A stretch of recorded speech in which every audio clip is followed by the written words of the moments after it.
Hi, I'm here today with Brooke Barrett, co-CEO of Denihan Hospitality. Thanks for taking the time. Thanks for inviting me. Good, good. How's the year been for Denihan?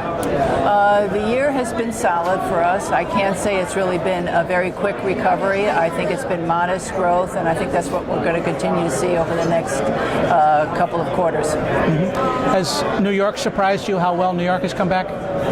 Well, I think New York has come back in a way with occupancy, but I think we're still challenged with the rates, no doubt in my mind. What's the difficulty there with the rates? I think people today are much more value conscious. I think in the past, people always were value conscious, but I think it's really taken to another degree. And with the transparency on the internet and the fact that you can have a full selection of hotels and knowing what they charge per night, same luxury or upper upscale hotel, there's certainly a lot more to choose from. How is the showroom project coming along? The showroom project, right now it's in the hands of the owner because, as you know, we manage that only. And so I think we're looking at it 2014, but we're very dependent on what the owner decides to spend the cash and at what time period. Sure. What other growth plans do you have on tap? Well, we are focused on growing nationally, and we're currently in 4 different cities: New York, Chicago, DC, and Miami. And we would love to be out on the West Coast. And as a matter of fact, I can't really share because it's not public knowledge yet, but we will be undertaking a project out on the West Coast. Nice. That'll be very good and fit into our portfolio. So stay tuned, huh? Yes, stay tuned. Right. What they're seemingly gateway cities. Are you looking at non-gateway cities as well? We're pretty much sticking to key urban cities that fit in our portfolio. I think as we expand, we might consider other tertiary markets, but right now we're pretty focused on key urban markets that fit into our portfolio. As the industry came out of the recession, often it's difficult to control costs. Costs start creeping up. What do you folks do to keep costs under control as we come out of a recession, particularly when rates are challenged as they are?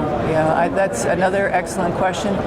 We do a very active job of asset managing our portfolio, and our general managers are razor focused. I mean, they're razor focused on the guest experience, but also on being able to forecast for the month and months out, and then being able to also say, okay, if I'm not going to meet my budget or forecast, I have to do something on the bottom line. So it's something that happens continually and needs to. Really. The other side of the coin is service. I mean, you can cut costs, but you still have to maintain service. What kind of initiatives do you have to make sure that service is where it should be for your hotels? Well, as I said, I think measuring customer satisfaction is key. We've also started to initiate back wine hours at all of our hotels, Affinia hotels, and I think that, again, is a little extra perk for our customers and a way to stay in touch and engage with them. Sure. And also, we do a tremendous amount of training at our corporate office around customer service and delivering on that service. What would you say is the biggest challenge your company faces in the next year?